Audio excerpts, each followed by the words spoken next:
Every year, millions of people worldwide spend billions of dollars on music, theater, sports, and other live entertainment. From metal to monster trucks, rap to wrestling, kids to country, Pushing Cases is dedicated to all of the people on past, present, and future road crews that make sure the show always goes on. Check it! On this episode, we're pushing cases with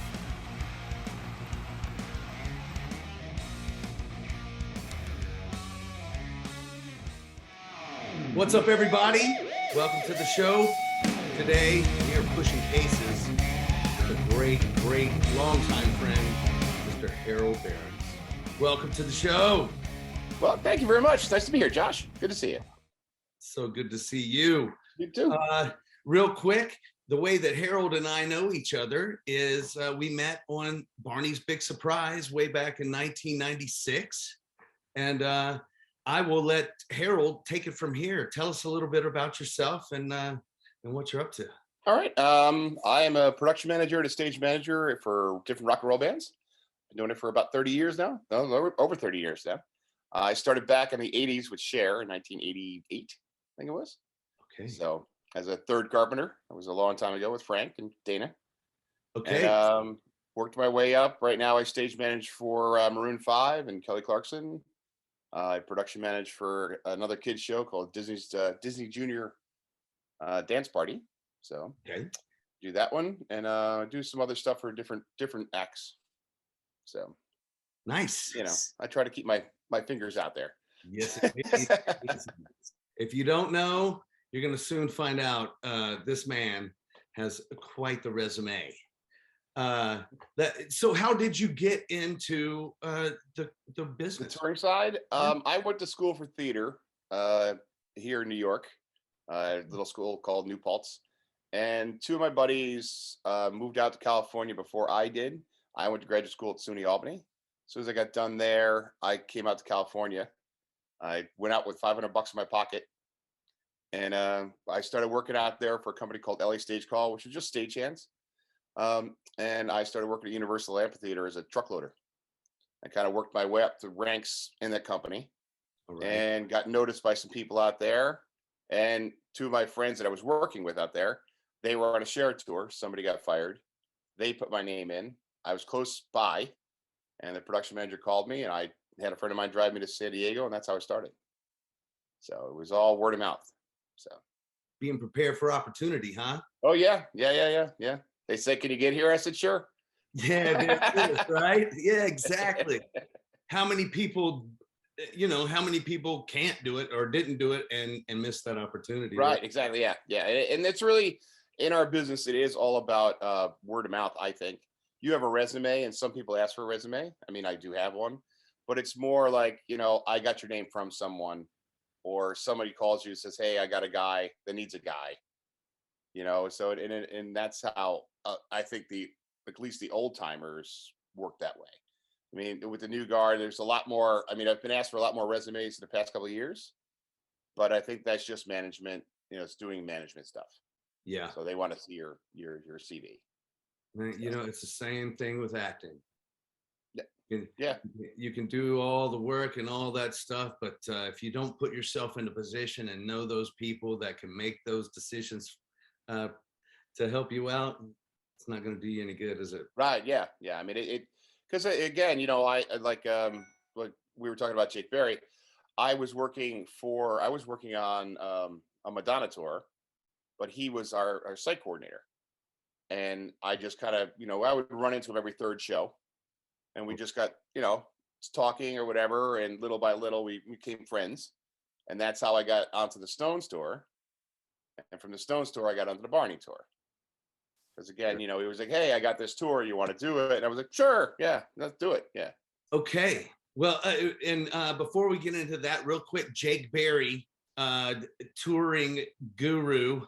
Yes. If you don't know, hopefully we can get him on for a couple of seconds. I think so. Yeah. Well, any help you can give us, we appreciate. But yeah, we'd love to have him on, and he's got some stories. But anyway, tell me about that. You're on a rock and roll show, right? Yeah, we had just finished the Stones, And Jake was like, "Hey, I'm going to do this project, Barney, the purple dinosaur." We were like, because it was like, well, we'd never done a kid show before. This was the mid '90s, Yes. so everybody was like, all we knew of kid shows was like the ice show or like the circus. 'Cause there really weren't that many ice shows. There weren't that many kid shows out there. Right. So when he was like, "Hey, we're going to do this project. Would you like to do it?" Because I had a background at theater, so he liked that. I was like, "Sure, yeah." It's just another, it's another gig. For us, it's just the same stuff in a different format. Right. So it was myself. There was a lot of the guys off the Stones. It was me and Mo, Seth, Rodney, Ian. All and Lori all came off of the Stones. So and then we hired other people in there, Frank and Creech, and the lighting people came in, the sound guys came in. Right. And when we came to Fort Worth that day, I can tell you we were a little in shock, only because of A, where we were, and B, what we were about to do. Right. Well, I love that even though there's a stigma to Barney, even to this day, Barney. And how did really, you had to go from a rock tour to a Barney show? And I love that attitude, and that is the attitude of all the road crew. What I admire, that it's a job, and we're gonna make it an awesome show, just like we make Cher and Rolling Stones. Right? Yeah. We treated that show like any other show. I mean, it was to us. It was work. It's what we do. We were hired to do this show, kid show, rock show, doesn't matter. We liked it because we loaded in once a week, and you were done. I mean, you loaded in, you do the shows.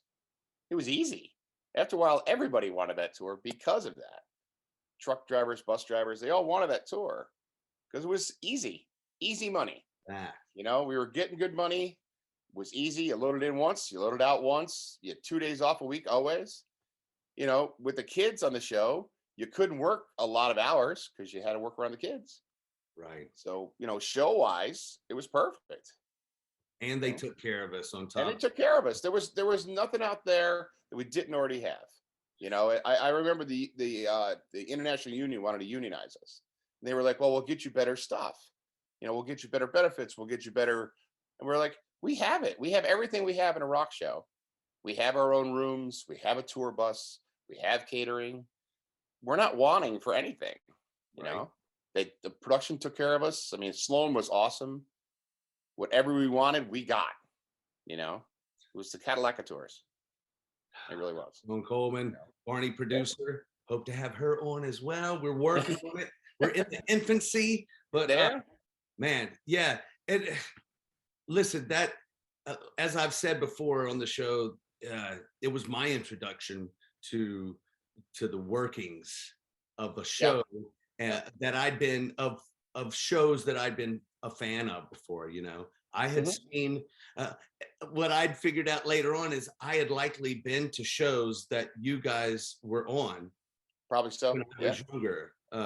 Poison and Bon Jovi and Van Halen and things. But finally I was there to witness it, and you guys were really embracing to me, and you taught me a lot, not just about the work, but about being a human, human, and coming in on time. If you're on time, you're late. If you're early, you're on time. Yeah, there you go. Yeah. So and that's what I admire about this, about you guys, and that's why I'm doing the show. Right. I mean, it's definitely it's not for everybody. Not everybody can do this. It's not, it's just one of those things where some people just can't take it. You can't take being away from home long enough, or the structure, or whatever it is. People just, we've had people just not be able to do it. Yes. And if you can't, like and Jake was good about like bringing younger people in to try to cut their teeth on the tours. Because again, it's an easy tour. So if you've got some seasoned guys like we were, you give us some young people, we can kind of bring them up to speed before you throw them to the Lions on a massive stadium tour. So we can, but some people just couldn't even cut it on like our schedule. So if you can't do our schedule, you'll never do a rock schedule. Absolutely. Okay, that's a perfect segue here, because I wanted to talk about you mentioned you had everything that you wanted. The crew had everything they could possibly want. Tell us how that's, and one-offs, or Oh, we load in one time and stay for a few days. How does that differ right.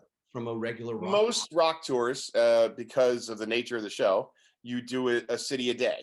So you come in the morning, say it's 7 o'clock in the morning, you come in, you're going to what we call chalk the floor. So you're going to lay out the floor, we're going to lay out the rigging.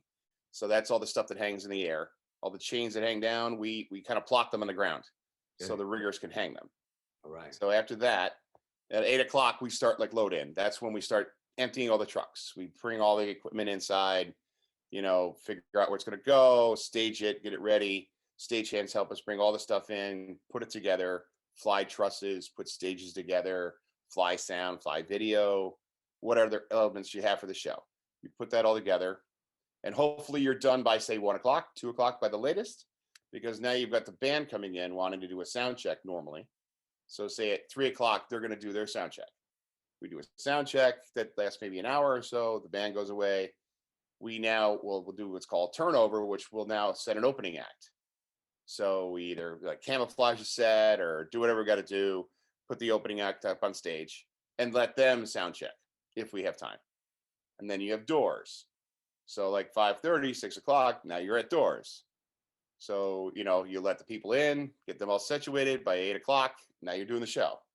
So, you have the opening act on, you get them off, you set for the main act by 9:15. You've got the main act on, 11 o'clock, you're done. Now you take it all back down again. So everything comes back down. We box it all back up. We put it back in the trucks, and then we go to the next city. And we may arrive there, 6, 7 in the morning, and we start the whole day over again.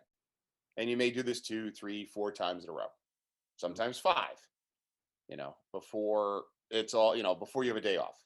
You sleep and you eat in the bus. You shower at the venues and you keep going. So that's the difference. And some people can do that and some people can't. I mean, it is grueling, but you do it enough times and your body kind of gets into a rhythm where, at this point in time of day, you're going to be here. You have to be here by the certain time, And that's really like a stage manager, like I do a lot. That's my job, is like I'm the clock watcher. I'm watching everything. I'm making sure we're on pace to make sure we make deadlines. We cut stagehands, because it's all about money too. So it's money in the pockets of both the artist and the promoter. So we want to make sure we're cost effective, but we do our job. Right. Wow. Yeah. Any questions, ladies and gentlemen? Wanted to do this, thought this was glamorous. Yeah, I mean because nobody knows what we do. I mean, a lot of people walk in the venue and they think that stuff was here before. They don't know. They don't notice the 16 trucks outside. Another reason I want to do this show. But that's some really tight timing there that I'm hearing about. Yes. Yep. Tell me about a time that you can remember where that almost didn't happen. Well, we had a couple. I can tell you, on Maroon 5, we came into Sacramento. It was like we were the third act in the building, and they did not have their shit together. As far as rigging wise, stagehands were okay, but the riggers were just off. They just couldn't get their act together. So literally, we were waiting on the points. We're waiting on the riggers, the chains to go up in the air. Everything's laid out. Everything is built as far as we can go. I'm literally sitting in a chair, stage right, which I never sit down during a load in. I'm sitting in a chair and I'm looking up. My head electrician came by, Mike. He goes, "Hey, what's going on?" I'm like, "Not much. How about you?" He's like, "Just waiting on the guys in the air." I mean, it was so bad. Well, first of all, it screws up like catering, because we're used to say we feed 50 people out of the 100 people we have. Now we've got to feed them all. So now we start to run out of catering. So we kind of, everything snowballs. And the money goes out the business, because I can't cut people, because I still need people to do things. I mean, literally everything's on the ground waiting. We got the show up, but we barely got it up before doors. I mean, we were pushing to make it by doors. They were setting chairs right behind us as we rolled pieces of staging in. They were setting chairs behind us, because it also screws up the building. The building has to set chairs and get your barricades out, staffing in. I mean, so there's been a couple of times where right on it, and just, or even this summer, we had a truck breakdown. blew a tire. So we were up in Milwaukee waiting on the trussing truck. Kind of important. Need the trussing truck to make everything happen. All the lights in the trussing truck. So we had everything done. Everything. I mean, sounds up. Everything's. I mean, the set was built around. We could build these pieces in as we went, and everybody's waiting on the set. The trussing truck, because nothing can happen until it gets there. So we had to drop. Our backline truck was dropped, and the driver went back, picked it up, and drove it in. And he got there around 11:30, but it was all hands on deck. We literally had that truss out of the truck on the stage and up in 20 minutes. Every piece was up and out. What? An entire truck full of truss. Because we needed it to go. I mean, it was one of those things where we need this to happen now. So we cleared the way, and as soon as that truck hit the dock, the stagehands were on it with us. I mean, they were great stagehands. They knocked it out for us. They ran it in. Everybody was right there. All the points were ready. We hooked on and we went up. It was crazy. You know, help the people watching, listening, understand number one, what truss is, and then truss is like, okay, when you go to a concert and you look up, the lights are in a truss. Truss is a piece of metal, essentially. It's a piece of, you see almost like, you know, when you see a bridge, you see the piece that holds up the sign. That's trussing, essentially. Okay. All that truss is on wheels normally. Our trusses are usually on wheels, and they connect together with pins or bolts, and then you attach a chain to it and you fly it in the air. And usually all the lighting is on it. Cables sometimes travel in the trusses, sometimes they don't. So you got to bring cables to them, hook them up, and then all the lights. Nowadays, everything's a moving light. Very few are static. Uh-huh. But once we get the trusses up, then you get to float them up. Then you can take the wheels off because the wheels detach. So you take the wheels off and then you fly it in the air. So, you know, so all that's got to happen. And we've got, you know, first, before anything else can happen. It's not because like that takes up before you can't fly. You can't put the stuff underneath it because you've got to fly that up first, because you can't fly it up with everything in the way. So like all our backline, all the drums, all the keyboards, all those risers, all the set pieces can't come on stage because you've got to get the truss up and out of the way. So it's a snowball effect. I can do this, but I can't do that. right. You know, and that's when it comes down to our team, our guys. We get together and say, okay, what can you do versus what can't you do? You know, what can we do to make that happen? Because I can't make this happen before this happens. You know, What can you do? Right. What can we do until we get that truss that holds everything up? Man, You know, like luckily our video truss, the piece of trussing that holds the video wall was in a separate truck. So we could put the whole video wall up, which was great. That could go up. We could fly our sound because that was, again, didn't need that. But like this, all the set stuff, all the risers, all the set dressings, none of that could go up until the trusses went up. Love that lesson. You can use that all over everything. What can you do? Yeah, what can you do? You know, you work around the problem you have until that problem gets solved. If you have a power issue, if you have something that's broken, what can we do around that until we get there? I mean, that's part of our job too, is to problem solve. You got to be fast at it. And you got to just say, you got to make that call. That's part of my job, is to just make the call. Just do it.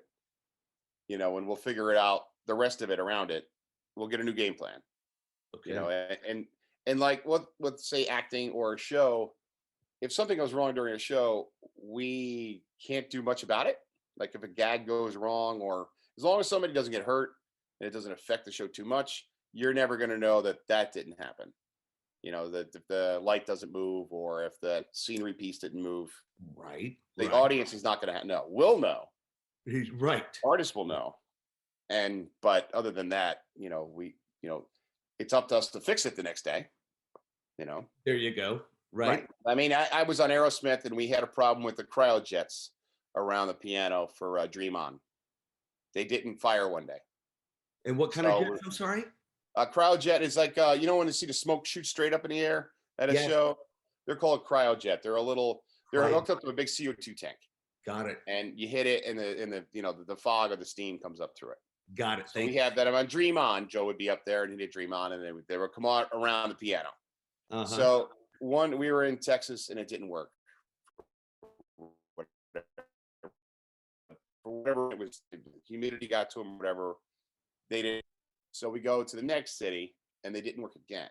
So this time Joe calls me on the phone. He's like, what's going on? I'm like, we don't know. But what's going to happen in the next city is we're going to double everything. We're going to have a redundant system. So no matter what happens, something will happen because we don't know why these particular ones weren't firing. We're going to get new ones, but until we can, we'll double everything up and we'll just shoot double. Okay. And the next show after that worked perfect. And he came off stage. He's like, thank you very much. He just, again, we don't want it not to work. It's not that we're not lazy. We don't care. We want the gag to work, but sometimes we don't have the materials to fix it, or we just can't get it to work for a couple of days, So in other words, when you're standing in line at that show, when you're waiting to get in, there's a reason. Yeah. Patience. Right. We try not to hold doors. That's the big thing. We don't want to hold doors. We'll work up to doors, but we don't want to hold doors. That because we don't want the artist. We don't want the people being late, so the artist is late. It kind of it'll all snowball down. Sure. So, or we'll open doors outside, but we'll hold, say, the bowl. We'll hold the inside of the arena. We've done that before. Okay. We may not be ready for whatever reason. We may have a technical thing going on, or the artist might still be on stage, or whatever it is. We hold the inside until they're ready, or we're ready. Gotcha. At least we get people inside. They can have a beer, they can buy a T-shirt. Get ready. Yes, exactly. See, these are the tidbits. These are the jewels we've been wanting. Thank you. It's there's little things. I just saw Genesis on Monday. I went down to MSG, Madison Square Garden, saw Genesis. Wait a second. You tour, gig, and then on your off time, you went and saw a show. Right. Yeah. Of course, you had a bunch of friends on the show, or did you have a friend? I had a few friends on the show, but I mostly used a friend of mine that actually runs the building. There you go. So, but yeah, he's a very good friend of mine. I called him and he set me up with 2 tickets, which was very nice of him. Very, very nice. Sure. And it's a perk, isn't it? It is a perk. It is a perk. And I try not to use it. It's just one of those things that I feel guilty when I do use it, but he was more than accommodating. They were great down to me, and we got down there. We had great seats. The show was fantastic, but they're in a COVID bubble, which I get. We were in a COVID bubble over the summer, so you don't do interaction with people outside the bubble. Like I couldn't go backstage to see my friends. Send them a text. Thanks for the tickets and. Right. Yeah. Exactly. The guys on the tour itself, I knew a few, but I just couldn't go see them, and I totally understood that. Gotcha. We did the same thing in the summertime. Wow. All right. And it was great to see a show. And I don't like to see a lot of shows, but they were one of my favorite bands, so I was happy to see them. I would agree. That would be a good one to go to see. Yeah. If you can, actually check it out. It's a great show. Okay. All right. Yeah. You hear that? You got a chance. Check them out. Also, Maroon 5. You might see Harold there too. There you go. Yeah, you usually see me on stage at least once. Yeah. Okay. There's that change. So. Is Scotty out there with you? Yep. Scott's out with me. Who else would you? Scott's really the only one that's out there with me that you probably know. Tell Scotty we got to get him out here and tell anybody else out there that wants to talk to us. Yeah. I think Mo would do it. Mo and I were talking about it. He would definitely come on. He'll talk. Okay. Mo's a great talker. No, listen, that's already on the list of gets. There you go. Yeah. But you got to get him. It's going to Europe, I think, next year with Elton John. When Elton John goes back out, because he's on Elton John. So what we can give him a good word after this one. If you will. I will. Yeah. So you were talking about the pandemic, the bubble. Yeah. That's the big thing right now. We're trying to tour. We're trying to do the right thing and be cautious about it because you don't want anybody sick. Yes. You don't want to get the artist sick. You don't want to get we look at it as the crew might get sick, but we try to keep the artist, healthy because without them, nothing happens. Wow. So, but we did Maroon 5. We stayed in our COVID bubble. We did the right thing. No one got COVID through the whole summer. Well, we wore our masks. Everybody was vaccinated. That was part of the deal. Whether you liked it or not, if you wanted to work, you had to get vaccinated. I don't care be honest with you. I mean, I really, I do it because of me, and I have my personal, opinion about that. But Yes.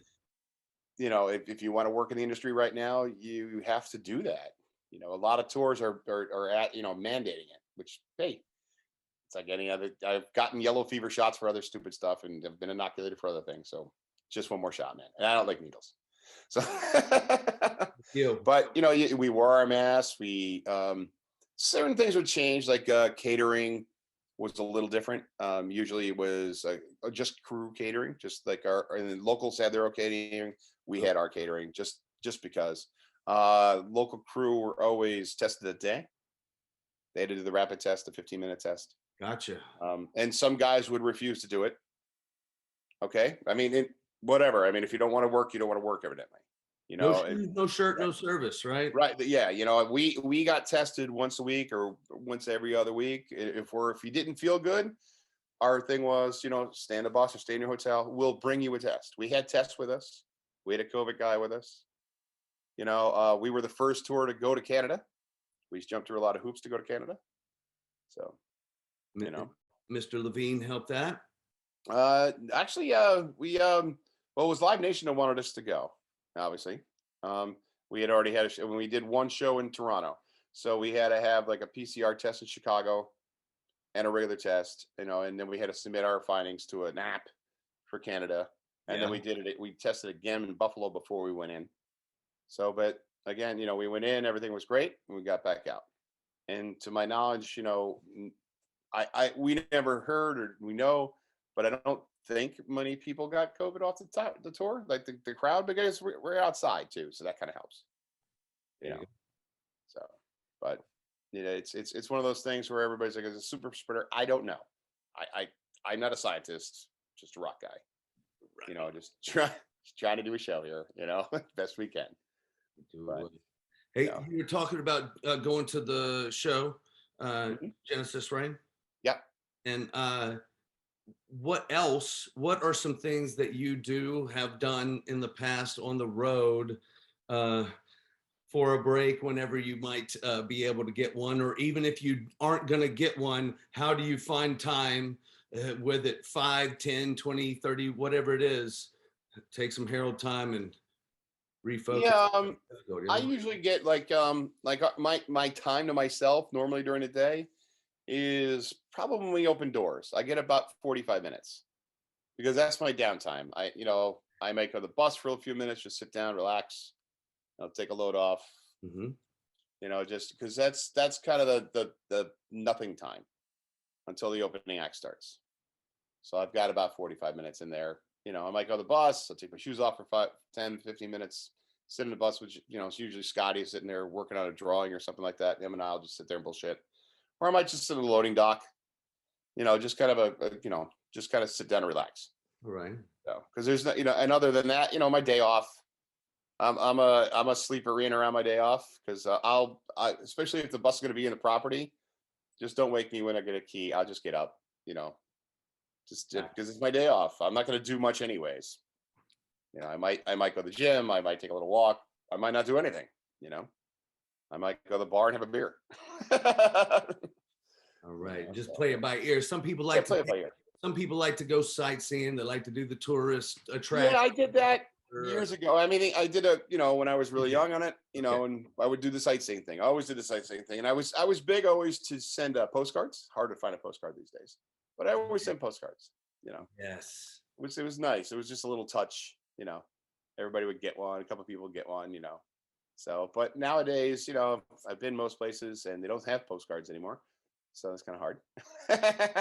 I did that in the UK. I thought, oh, okay. I was bad in the States. I was just like, calling card. I'll call every once in a while. But in the UK, I sent a couple of postcards and they've made their way back here, and I have a few of them. That's kind of fun. It's kind of fun, Right. Yeah, because I mean, especially in Europe or Australia or whatever, just send it. I mean, it takes a while. Sometimes you beat it back home. Right on. Yes, indeed. But yeah, other than that, I might see a friend if I have some friends in town. Like I saw you guys that time when I was there with Breaking Benjamin. Right. We went out to dinner. I'll call my buddies in Vegas if I have a day off in Vegas. while, sushi, we'll hang out, do something like that. So, Right. just kind of break the monotony. Yeah, for those of you who don't know, Harold and I and Carrie Stenson from Purple Roads, we're still all good friends. We had dinner when Harold came into town. Yep. Always good to see my man. Yeah. If Harold wasn't on the road doing crew work, what would you be doing? That's a good question. I don't know. It is a good. I don't know, because at one point in time I thought about being a lawyer, like everybody does. All right, sure. Yeah. Uh-huh. I don't know. I thought about teaching at one point in time, theater. Gotcha. That's crossed my mind a few times. How But about when this pandemic hit? What were you doing right before then? I just finished Breaking Benjamin, and then I did the kids tour, Disney Junior, and we were just about to go out and do that again. I lost when it all track, went to that, honestly. Okay. You know. All right. So I was just starting to advance the shows, and it was kind of funny because I would be talking to buildings, and they were like, "Are we going to do this?" And I'm like, "I don't know. Are we going to do this? This might be all for naught here." And then it did close down. So and that was a shock to everybody, because you had all these people, and this is what we do. Now what do you do?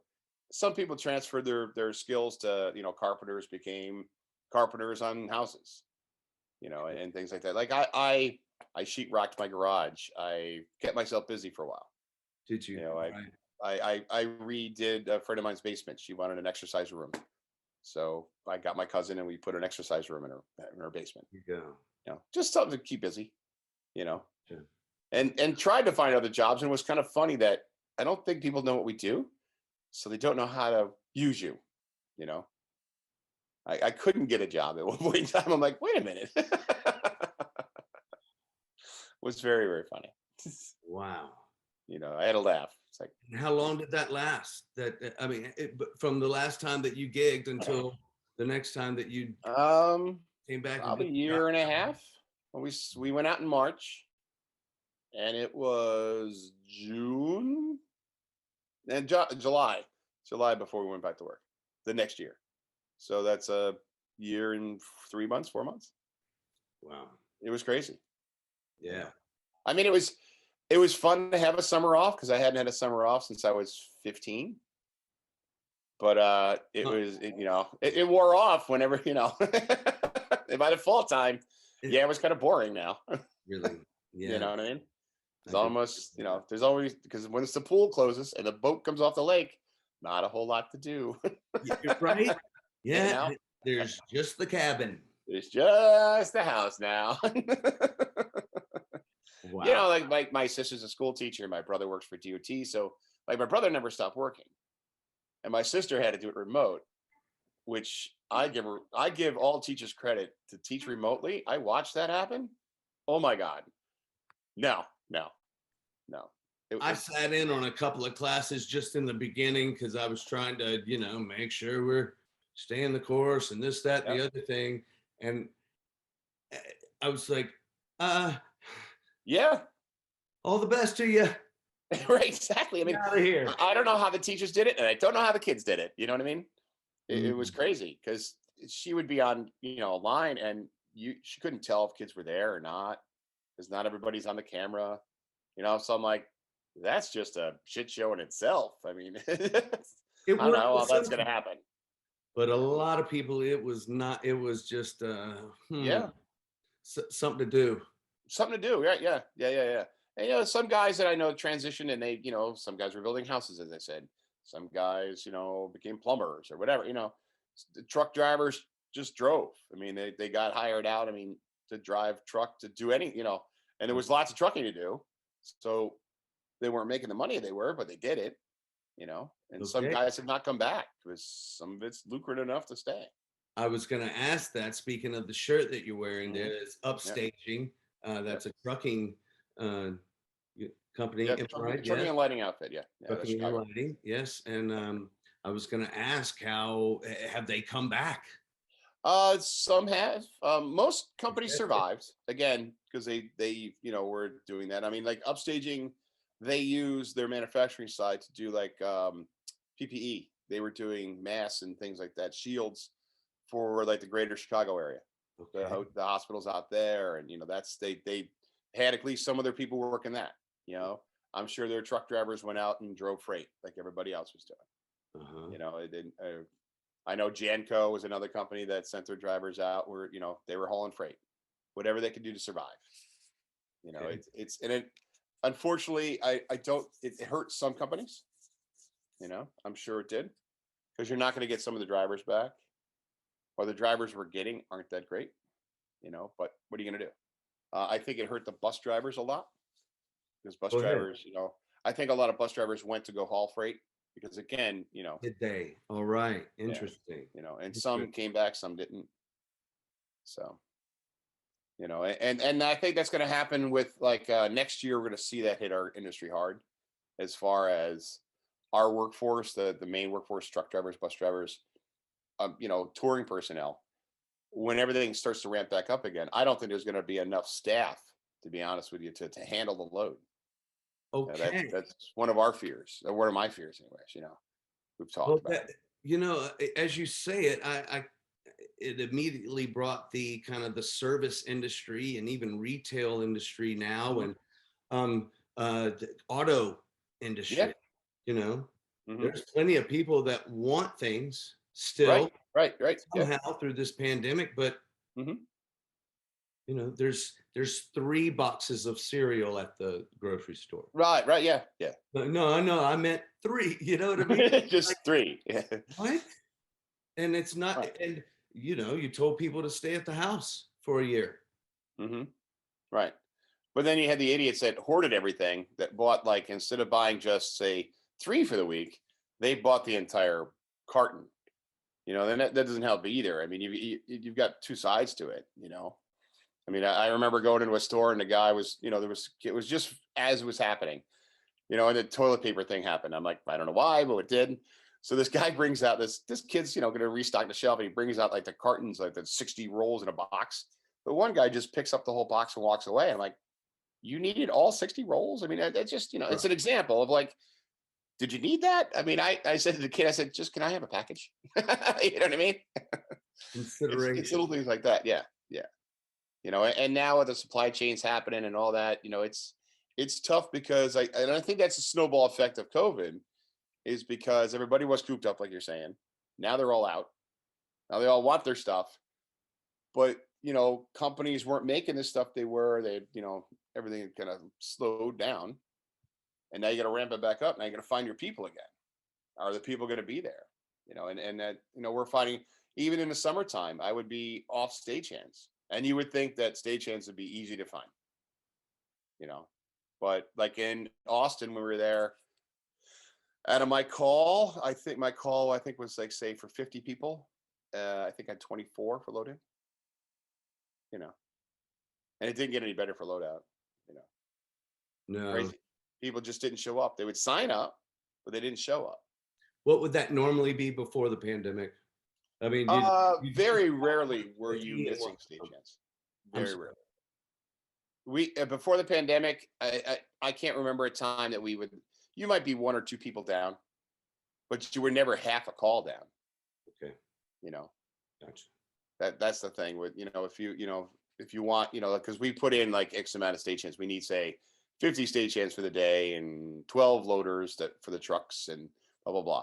And very rarely are you, in half when you walk through the door. You might be a couple off, or that guy's car died, whatever, 1 or 2. You can suffer through 1 or 2 or 5. Sure. When half of them aren't there, it's a little different. I remember on a couple of them, there were 1 or 2 that you just went ahead and sent home. Well, yeah, exactly. I mean, you're going to have that too. Yeah. He can go home. Oh my gosh. Oh, well, it sounds like the theme we established today is consideration and patience. Yeah, and that's the whole thing too, is coming back. You had to put your patience hat back on. It was all new to some people, because again, you're also dealing with new people that had never done this. Okay. You know, which just to people, if you've never done it, I'm okay with that. Just tell me. I assume at least know, left and right and up and down, because it's not the same. We use different, language on stage. You do it from our perspective on stage. So left is really right and right is really left. Up, down, they're kind of basic. But again, if I tell you to take it someplace and you go the opposite way, or, just wander around the building with it, it's not really helping anybody out, Right. Sort of, I watched a woman lap the Delta Center in Salt Lake City 3 times with a case. She pushed it around the building 3 times until I finally stopped her. I had to laugh a couple of times. I kept her going just because I was laughing. It was an accountant's case, and I just kept watching it go by. I said it was very slow NASCAR. Me and Mike Green, I called my electrician guy. I was like, "Hey, Mike, gotta watch this." As she went by, I go, "That's the 3rd clap." The next time around, I had Alan stop her. It was kind of funny. Oh my god! Oh my gosh! Very slow NASCAR. A very slow NASCAR. But I mean, it's little things like that, and I all right, keep going. You're not hurting anything. Yeah, right. You might be better off doing a slow NASCAR for everyone. Right, exactly. Yes. You're not making anything else faster. So just keep going. Oh my man. Harold, speaking of patience and consideration, I appreciate your patience and consideration of being no with problem. us. I'm happy to do it. Love to see you, Josh. You're so Anything for awesome. you, buddy. Congratulations on everything, your continued success. Thanks. Thanks for taking care of me in the past and still being an awesome friend. Anytime. And Anytime. give all of our friends, your friends out there on the road, our love and support. And I will. Yeah, definitely. Appreciate them. And we're trying to spread that love and word. It's a small breed. We always like to say there's 13 of us on the rock and roll side, and we all know each other. But it is. It's like the Kevin Bacon thing. It's the 7 degrees of whatever. You're gonna find somebody somewhere. Right. You do it long enough. Yeah. Yes. That guy that knows that guy knows that guy. Well, we've got one of them down. We need 12 more. There you go.